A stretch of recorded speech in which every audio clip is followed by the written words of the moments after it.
భాయ్ జోరు Jubilee hills లో ఏంటి పరిస్థితి? నాకైతే కేసీఆర్ గెలవాలని ఉంది. ఎందుకు? నాకైతే ఎప్పటి నుంచి ఆయనకే ఉంది. వేస్తా ఓటు కంపల్సరీ ఆయనకే ఇస్తా. రేవంత్ రెడ్డి ఎందుకు గెలవద్దు? గెలవద్దరు కాదు, ఎప్పుడు లేండి హైడ్రా తీసుకొచ్చిండు. హైడ్రా ఇష్టం లేదు ఎవరికి. ఎన్టీఆర్ నుంచి లేదు, ఏ ప్లేట్లో లేదు ఐడియా హైడ్రా. ఈ కొత్త ఓయింటి ఇవి ఉంటుంటే ఈ 2 సంవత్సరాలు అయితే అయిపోతాయి నాకు. అది ఇది నాకు గ్యారెంటీ చెప్తున్నా. నా ఓటు మాత్రం కార్కే వేస్తా కంపల్సరీగా. నీళ్ళు ఇచ్చిండు ఊర్లలో, చాలా నాకు సంతోషం. రోడ్లు కూడా వేసిండు సార్, ఏ టెన్షన్ లేదు. నాకు రాకున్నా సరే నా ఊర్లో వేసిండు సార్. నా ఊరిలో పల్లెటూరులో కూడా మంచిగా చేసినాడు. నాకు గ్యారెంటీ చెప్తున్నా. ఏం చేసిండు నా ముగ్గురు అమలు 30 ఏళ్ళు ఏం చేయలే అన్న రేవంత్ రెడ్డి. గ్యారెంటీ చెప్తున్నా. ఏది గ్యారెంటీ? 2 సంవత్సరాలు అయిపోయారు, ఇంకా 2 సంవత్సరాలు ఉంటాడు అంతే. ఇది నాకు గ్యారెంటీ చెప్తున్నా. ఇంకేముంటది ఇంకా జీరో. సెంటర్లో అయితే లేదు, ఈడైతే అయిపోయి ఈడపై అయితే అయిపోతుంది గ్యారెంటీగా. 15 సంవత్సరాలు నేనే ముఖ్యమంత్రిగా ఉంటా అంటుండగా చెప్తారు అట్లే. చెప్పడం మామూలే. నేను పిచ్చాను నేను 50 ఏళ్ళు అయిపోయింది. నేను సర్వీస్ ఉన్నవాడు ఎన్టీ రామారావు నుంచి ఉన్నా. అప్పటి నుంచి ఉన్నా గ్యారెంటీగా. అప్పుడు తెలుగుదేశానికి వేసిన, వైఎస్ఆర్ వచ్చినాక ఆయనకి వేసిన. వైఎస్ఆర్ అన్యాయంగా చచ్చిపోయింది ఉన్నా. కానీ ఇప్పుడు వచ్చినాక మాత్రం రేవంత్ వచ్చి వేసి కూడా వేస్ట్ అంటారు. ఇప్పుడు ఆయన డ్యూటీలో ఉన్నాడు కాబట్టి నేనే గెలుస్తా అంటాడు. దిక్కు లేక ఆయనకి వేస్తారు. ఏం చేస్తే తప్ప మనోడు అని చెప్పి నవీన్ యాదవ్ కోసం వేస్తాడు తప్ప ఆయన కోసం ఇవ్వడాడు. ఆ నవీన్ యాదవ్ ఎక్కడ వెళ్ళాడతారు వేస్తామని చెప్పి ఆశ బస్తీ వాళ్ళం కాబట్టి ఆయన మంచోడు అని చెప్పి. మామూలు మంచోడు కాదు. పగలు బ్యాట్ లైట్ పెట్టుకుని పోవాలి, ఆయన కోసం టార్చ్ లైట్ పెట్టుకుని పోవాలి. పగలు బ్యాట్ లైట్ పెట్టుకుని పోవాలి ఎత్తులాడు ఆయన కోసం. ఎంత మంచోడు అని చెప్పి. మంచితనం ఎక్కడ ఉందని మిట్ట మధ్యాహ్నం ఎత్తుకోవాలి, పట్టుకోవాలి లైటర్ పట్టుకొని. అసలు ముఖ్యమంత్రి చూస్తే ఏ చిన్న వెనక చెప్పేవాళ్ళు ఎవరు లేడు. రోజా ఉంటే కొంచెం రేవంత్ రెడ్డి ఏం తెలుసు, ఏ పార్టీలో వచ్చినా ఎప్పుడు వచ్చి చూపి నాకు. రోజా ఉంటే కొంచెం సీనియారిటీ ఉంటే పక్కన భావించడం ఉండే. ఇది కాదా ఇట్లా అని చెప్పి అదేనే లేదు ఆడ. ఏమైనా ఉందా చెప్పు. ఆయన కష్టం అంటే ఎన్టీ రామారావు పడ్డాడు. ఎన్టీ రామారావు కష్టపడ్డంత మేము కష్టపడ్డాం.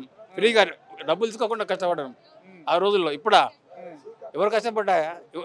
గత్తి లేక వేసిందా మనకి ఓట్లు. మరి అంతే మరి ఇస్తాడే 6 గ్యారెంటీలు ఇస్తాడు. ఏది మహాలక్ష్మి ఎవడు పెట్టుకున్నాడు వస్తుంది. ఎవడు అడిగిండా? అదే 1500 మహిళకు చిట్టేసుకుని నా బిడ్డల పెళ్లి చేసుకుంటాను నేను. తులం బంగారమా అని పిండ కూడా ఇస్తాడు. మాసం వద్దు, నా బిడ్డ పెళ్లికి వచ్చి కట్టిన అక్షంతలు ఇచ్చిపోమని. డబుల్ బెడ్రూమ్ 30 ఏళ్ళ బట్టి ఉంటాను బస్తీలో, కిరాయి కట్టుకుంటాను నేను. ఏందన్నా ఇందా వేస్ట్ అన్నా ఏమని అనుకో. టీఆర్ఎస్ అయితే ఓటేస్తాను గ్యారంటీగా. టీఆర్ఎస్ మా ఇంట్లో ఓట్లు 5 ఓట్లు కూడా టీఆర్ఎస్కి వేస్తాను గ్యారంటీగా. ఉట్టి మాటలన్నా అది కలగంటే రేవంత్ రెడ్డికి ఒక్క ఓటు కూడా వేయరు ఇక్కడ. రవి యాదవ్ చూసి అతను అంతే. వాడు చేసిన పాపాలు అన్ని పాపాలే. ఒకటి కాదు, ₹1,00,000 కానించి తులం బంగారం కానించి అన్ని పాపాలే. ఏది సక్రంగా చేసి చెప్పు. ఖమ్మం జిల్లాకు 3 మంత్రులు. వరద బాధ్యత అంటే ఖమ్మం జిల్లా మునిగిపోతే వరద బాధ్యతని ₹10 ఇవ్వలే, 10,000 అని ఒక ఇంటికి. రమ్మను నాగేశ్వరరావు ఉండు, పువ్వాడజయ్ ఉండు, వీళ్ళంతా తుమ్మలాసరావు ఉండు, కొంగిలిట్టుండు, వాళ్ళ కడిపోదాం పండి డైరెక్ట్గా మాట్లాడదాం. ఇవన్నీ పొద్దు మాటలు.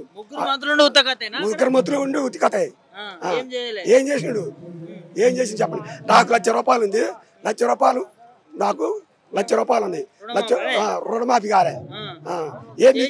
రేవంత్ రెడ్డి అందరికి రుణమాఫీ చేసేసిన అన్న. ఇప్పుడు ఉట్టి మీరు ఇవన్నీ మైకుల్లా టీవీలా చూపిస్తే ఇది పద్ధతి కాదు. ఆడికి పోయి ఊరు గ్రామానికి పెడతాడు. ఆయన ఇది అన్నాడు, ఈయన భూమి మాత పెట్టిండు, ఆయన ఒక మాత పెట్టిండు. భూమి మాత అనేది మటుకి 5 కుంటలు ఎక్కకపోతే 5 కుంటలు కూడా ఎక్కలే ఇంత మటుకి. ఏం చేస్తావు? నువ్వు అబద్ధం చెప్తున్నావా ముఖ్యమంత్రి అబద్ధం ఆడుతున్నాడా మరి ముఖ్యమంత్రి అబద్ధం ఆడేది మేము కస్టమర్ ఎందుకు అబద్ధం ఆడుతున్నాయా ఇవన్నీ వినిపించడానికి పబ్లిక్ని అంతే ఇక 6 గ్యారెంటీల పరిస్థితి 6 గ్యారెంటీలు ఏమని పడ్డది ఒకరు ఈ బస్సు పియానుడు మా దాకా పంజాబ్ కొట్టబోతే ఎస్ఆర్ నగర్ నుంచి 10 రూపాయలు ఉంది 15 రూపాయలు చేసిండు మగవాళ్ళకి ఆడవాళ్ళకి పియానుడు మగవాళ్ళకి పెడతాడు ఏం చెప్పు ఓకే మరి ఏం చేద్దామంటావు ఇప్పుడు జూబ్లీ హిల్స్ లో ఎటువైపు ఏం చేస్తాయింది టీఆర్ఎస్కే వేసేది మరి వేస్తే పథకాలు ఇయ్యాడటగా ఎవరు ఆయన చేత ఇప్పుడు నువ్వు తండ్రి నువ్వు పోయి పెడితే మేము తింటాం నువ్వు అసలు గవర్నమెంట్ వదిలిపెట్టి నువ్వు 5 సంవత్సరాలు నువ్వెవడో నేనే ఉన్నావు అంతేగా ప్రజలు మమ్మల్ని నమ్ముతున్నారు 15 సంవత్సరాలు ఎన్ని పిచ్చి మాటలు ఎవరు నమ్ముతారా ఇవాళ రేపు ఇంట్లో ఒక్క ఇంట్లోనే కన్న తండ్రి కొడుకులే మాట అంటలే ఎవరు మాట అంటారు గారికి చెప్పాయా పథకాలు బంద్ అయిపోతే బీఆర్ఎస్ గెలిస్తారు పోతే పోయి 2 సంవత్సరాలు పోయినాయి ఇంకా 3 సంవత్సరాలు అట్లా అనొచ్చు నా ముఖ్యమంత్రి మరి అంటాడు ముఖ్యమంత్రి నోరు కాదు అది ఇప్పుడు నాది నోరు ఉండబట్టి ఒక మాట తిట్టలేదు ఆయన్ని తొండలతోటి చెప్తా ఒక పెద్ద మనిషి పేగులు మాటలు వేసుకుంటా అవన్నీ పిచ్చి పిచ్చి మాటలు ఎందుకు మాట్లాడాలి చెప్పాయా మాట్లాడచ్చా ఒక న్యాయం పద్ధతి ఒక పద్ధతి ప్రకారం మాట్లాడాలి సీఎం అన్నప్పుడు ఒక రాష్ట్రాన్ని నేను ఒక పద్ధతి మాట్లాడాలి నువ్వు ఎవరో గలీజు నా సంటోడు గలీజోడు మాట్లాడితే ఏం సుఖం నీకు అంతే ముఖ్యమంత్రి అసలు ముఖ్యమంత్రి వచ్చాడు జరగాల అవసరం ఉందా ఆ బాబు తిరిగి చాలు నవీన్ యాదవ్ ఓడిపోతాం భయంతోనే ఫైనల్గా ఏదైనా ఆ అమ్మాయే వచ్చింది సునీతమ్మే వచ్చింది రాజకీయంగా చేస్తున్నట్టు రాజకీయం చేసినా ఏం చేస్తారు రాజకీయం చంపుతారా చంపేది మళ్ళీ ఎలక్షన్లు అయితే అంతే కదా ఇప్పుడు ఆయన చచ్చిపోయినాక ఎలక్షన్లు అయింది మళ్ళీ చచ్చిపోయి మళ్ళీ ఎలక్షన్ సునీతమ్మ భార్యనే కాదు మాగంటి గోపినాథ్ భార్య కానీ 3 పిల్లలు ఎట్టుండ్రా ఇప్పుడు నేనే ఉన్నా నా భార్య ఫోన్ చేస్తుంది పెళ్లి చేసుకొని చెప్తే 3 పిల్లలు ఎట్ట పుట్టారు పెళ్లి చేసుకోబోయి 3 పిల్లలు ఎట్ట ఇప్పుడు నా నోటితో ఎన్నో అంట అన్ని అయితేయా కేసీఆర్ గెలుస్తాడు రేవంత్ రెడ్డి పథకాలు పనిచేస్తాడట రేవంత్ రెడ్డి రైతు బంధు లేదు ఏమీ లేదు మంది గట్ల ఇబ్బంది పెట్టిండు అన్ని చేసిండు ఏమీ లేదు ఏం చేయలేదు 6 గంటలు ఆడిచ్చిండు ఆడియలేదు ఇయ్యలేదు ఫ్రీ బస్ అంటే ఆటోలు నేర్పించిండు ఫ్రీ బస్ పెట్టిండు అది రైతు బంధు ఆడేసిండు కొంతమందికి వేసిండు కొంతమందికి వేయలేదు రుణమాఫీ ఆడొచ్చింది ఏడా రాలేదు డబుల్ బెడ్రూమ్ వచ్చిన వాళ్ళకి వచ్చింది రాని వాళ్ళకి రాలేదు ఏడొచ్చింది ఏడా రాలే రాలే ఫ్రీ కరెంటా ఏడొచ్చింది కొంతమందికి వచ్చింది కొంతమందికి రాలేదు